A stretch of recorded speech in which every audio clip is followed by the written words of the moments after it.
Hello, hello mga beshi, kamusta ang inyong adlaw? So akong ipakita kaninyo karon ang gitawag og Ablayan Peak. First time na ako nga nakaari mga beshi, first time sad nako nga nakaagi ko sa Bulhoon, kinabukiran nga Bulhoon.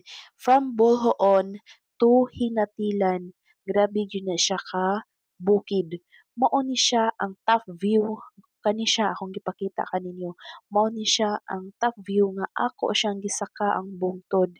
Daghang mga bata nga nagduwa dinhi, murag di gid sila mahadlok malikid kay grabe man jud ni siya kabakilid ug imuhag yung sakon. Grabe makaingon jud kong, wow, very nice view, as in makita nimo ang tanan, tan-awa. Makita nimo ang very overlooking jud siya.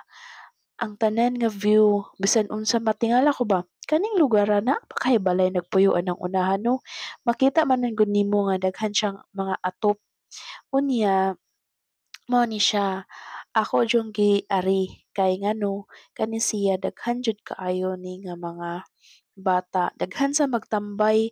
Ako silang gipang-interview, kaning mga tao diri uban, dili ni sila taga dinhi, taga Alegria daw ni sila or somewhere part but not in Bulhoon, dili sila taga Bulhoon. Niari lang gyud sila tuyo para mag-chill-chill, para mag-relax or para ra jud maglingaw-lingaw kay ngano naa may signal, dili man siya ingon nga bukid siya nga wala siya signal pero kusog iyang signal, maka-send pa gani kag message dinhi.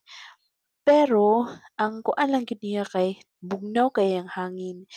Kani nindot jud kay ni siya tambayan og ganing sunset, padung na siya kanang kuan, kanang gabii ba.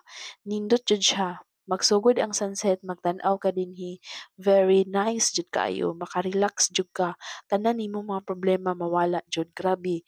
Makaingon jud ko nga nindot jud siya mga beshi. Kay ngano, talagsa ra jud kayo ang view nga ingon ani kanindot.